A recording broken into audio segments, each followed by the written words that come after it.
All right, fans, welcome back to our podcast. Today we've got a special episode with our special guest here who some of you might know from the Richmond area, is a local, I'm not going to say legend, but he's well known. He's an entrepreneur and he's been pretty big in making some changes to the city of Richmond. So for our podcast, I'd like for our audience to welcome Mr. David Harris. So David, Yes, we've known each other for a little bit, but I want you to introduce our audience, tell the audience who you are, and tell them a little bit about yourself. Right. My name's David Harris Jr. Born and raised in Richmond. Came out of Henrico County. I guess probably my most known and biggest claim to fame is probably being Arthur Ashe's nephew. And then my second thing is probably the work we did to change Boulevard to Arthur Ashe Boulevard here in Richmond. And that was pretty significant. Right. That was pretty significant. And the timing couldn't have been better because we were celebrating, 400 years of Virginia and 400 years of Black history and et cetera that goes along with that. And we were recognizing all those that came before us, and it was one of those fitting things. It just happened. The stars happened to line up at that right time. So my other work has been with Metro Richmond Tennis Club, which is organization. It's a big grassroots, but we benefit youth tennis, youth inner city tennis. We love beginners. We love advanced players. We like intermediates. And I believe we've even expanded into the adult scene as well with teams, the USTA, USTA League Tennis, and I believe we're going to have some more, adult tennis clinics coming along as well. Okay. Now that's something that you and I have in common because, right. For those of you that don't know, Metro Richmond Tennis Club was founded by George Banks. He's been a big tennis contributor in the Richmond community for a number of years. MRTC was a grassroots program that I was a part of as well. So that's something that we have in common. Yeah. Actually, I'm now the executive director of MRTC, which is interesting. That's great. Great. Yeah. I'm glad that George is kind of giving up some of those reins and let MRTC grow. Yeah. But not that we don't want to shout out to MRTC, but let's talk more about why you're here today. So you're now with an organization called Second Serve RVA. So correct. Yes. So let's start. And you have some good news or some exciting project news that you're trying to do. Can you tell us more about that? So what we're trying to do is we are looking to build an indoor tennis facility in the city of Richmond, in Byrd Park, to be specific, right where the first Davis Cup match was ever played, where many players came out of Richmond that did manage to turn pro or play professionally. And so with this indoor facility that we're looking to, to impact inner city youth. That's our first and that's our first goal. And it's one of those things to break the barrier, the financial barrier or access barrier that there is it's not on purpose, but some youth just can't. Their parents can't afford to be a member of a country club. Right. Simply stated. Yeah. And so, interesting enough, the country clubs have the indoor facilities, and so we know that with this facility, it's an opportunity, and that opportunity is to one, grow the sport, and two, limit those barriers to learning how to play tennis and be able to continue your activity in sport throughout the year. Basketball, it's year round now. Right. Our youth should have the same opportunity that a lot of the basketball kids have by being able to go inside of a gym in inclement weather or during the winter time. That's the big thing, and we're looking to collaborate with RPS. because we want to impact the inner city youth first and foremost. Okay. And then, go ahead. RPS stands for Richmond Public School System. Yeah. Yep, Richmond Public School System. So it's one of those things that we recognized there was a problem. So we recognize a problem versus saying, hey, you have a problem. We said, hey, we have a solution for your problem. And our idea is that it's all going to be privately funded. Right. So no municipal bonds or whatever to be sold or anything like that. The only contribution that we're considering from the city of Richmond is any type of infrastructure improvement that they may need, which is outside of our wheelhouse because we're trying to build a building. Right. We're not into improving sewers and stuff like that. Yeah, that's stuff we already pay for. Right. So, but yeah, it's one of those things that it's an opportunity that came to me about 3 years ago through a gentleman by the name of Irv Cantor, who's about to become the future president of the Richmond Tennis Association, and Second Serve, which was going to build a facility out in Goochland, but decided to pivot and say they like the idea of having the inner city component to building a facility like this that can impact and help youth out. Okay, that's good because we've always needed absolutely something like that in the central Richmond area. Yeah. Like you said, the central Richmond tennis community has always got country clubs or facilities that are on the outer bounds of the city, but nothing really to address the needs within the inner city. And if you remember, a number of years ago, when we were looking for the next big Pete Sampras or Andre Agassi to come from the United States, John McEnroe always said that he thought that the next top player was going to come from the inner city. Right. So, this kind of addresses those needs. Yeah, definitely. So let me ask this question. So how will your new indoor facility help develop the next generation of Richmond players?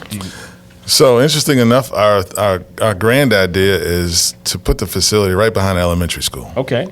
So you can't get any more inner city. You can't get any more enthusiastic about elementary school age kids to provide an opportunity to, because it's a great age to learn, especially a sport as intricate as tennis is when it comes down to being able to be analytical, make decisions, and move and swing and all that good stuff at one time. So and kids are special. They're some of the most honest creatures on earth. Absolutely. And they'll tell you if they like it, they like it. If they don't like it, they're not going to like it.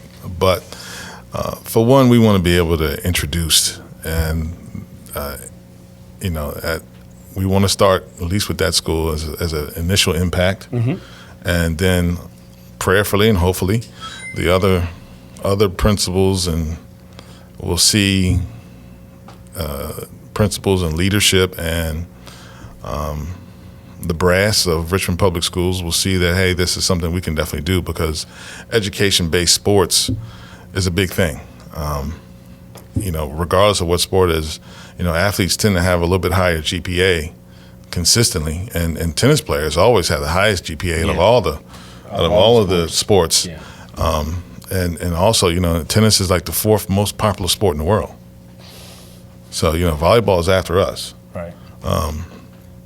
But it's one of those things where, if you can offer it,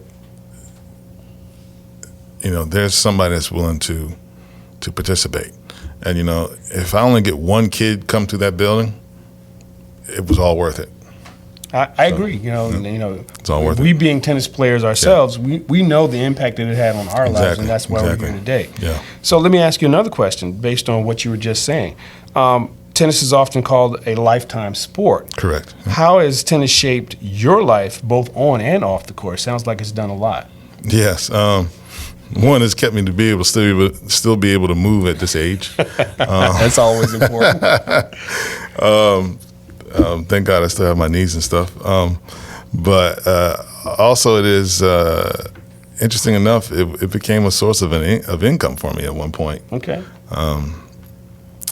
It's allowed me to meet a lot of people that I probably wouldn't have met. Right. It's opened a few doors and conversations, allowed conversations that I probably would have thought I would have never had. It's given me a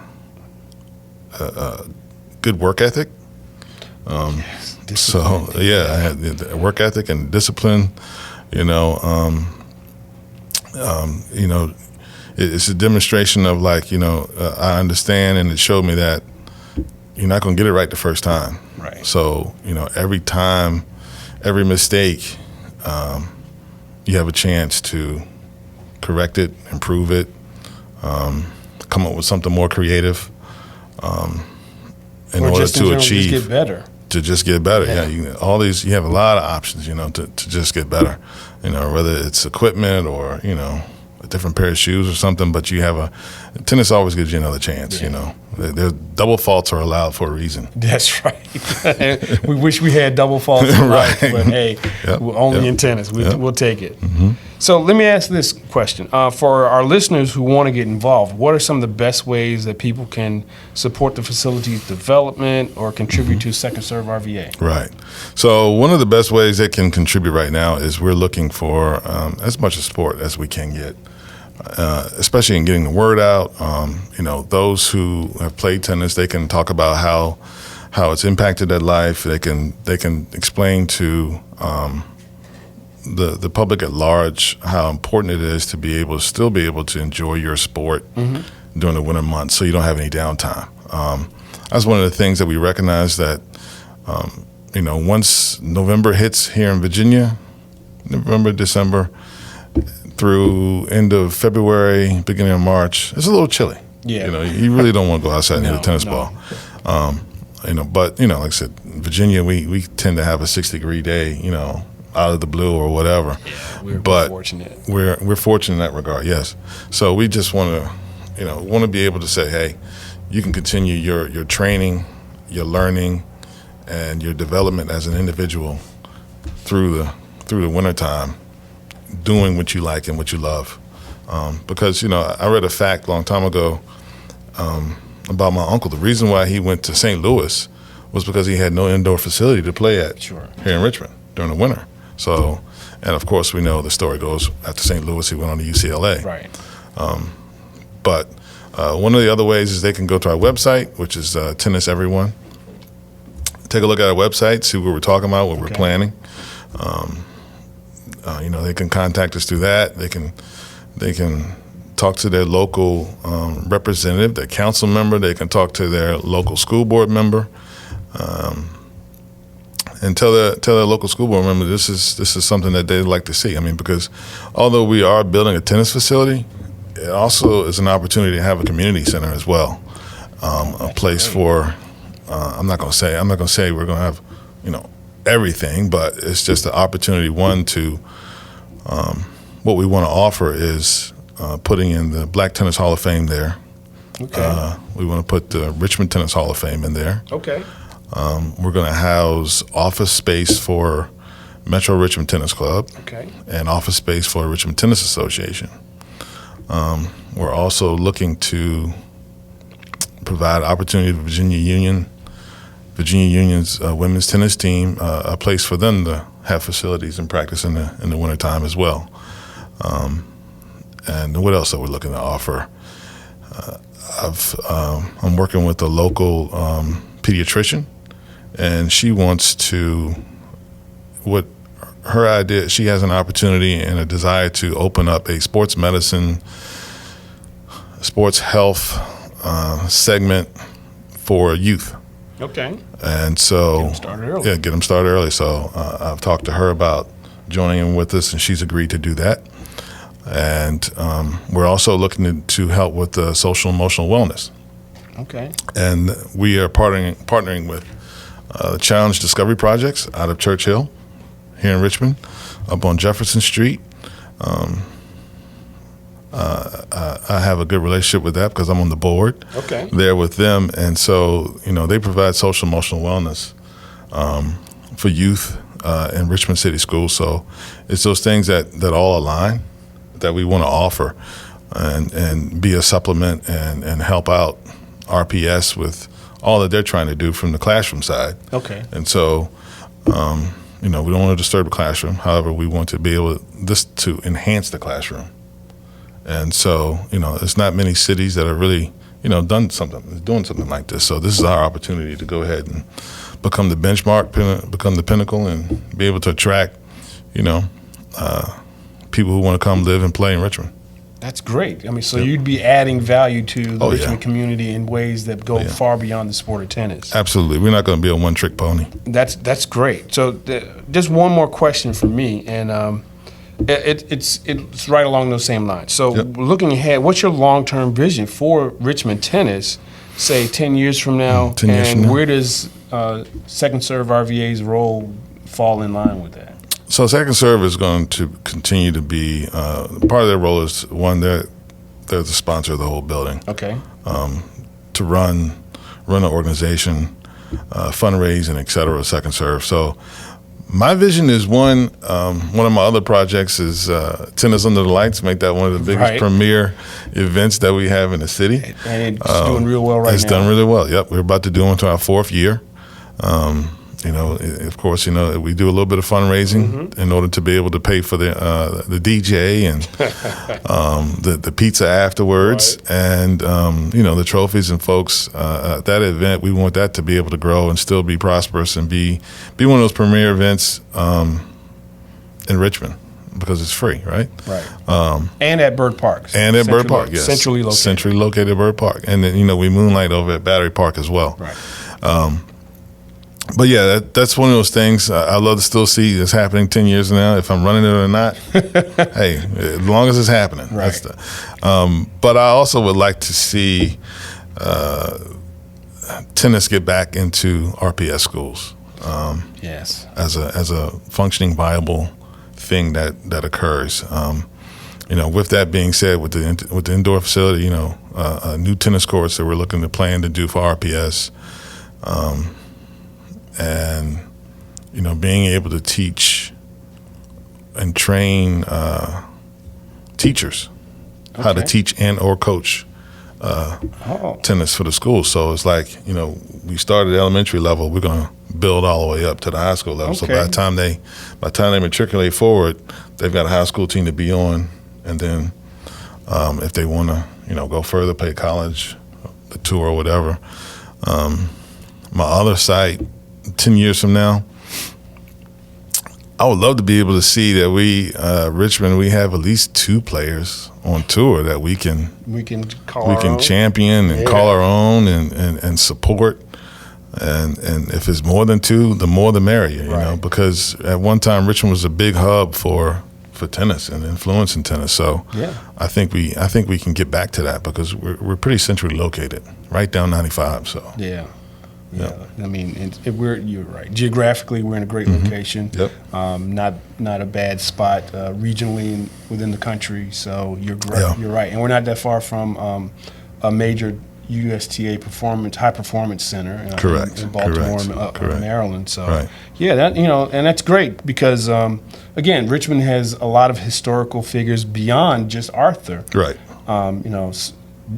We tend to forget one of our Olympic captains for the men's team was Rodney Harmon. Correct. Born and raised here, played on the courts that a lot of people think that Arthur played on, but he actually was raised on Battery Park. On Battery Park, which has a lot of history too. Yeah, and maybe in the future we'll get a chance to talk more about that and some of the other local areas in the city. But there's a lot of historical information that needs to be said and talked about. Right. But well, again, thank you, David. Yeah, thank you.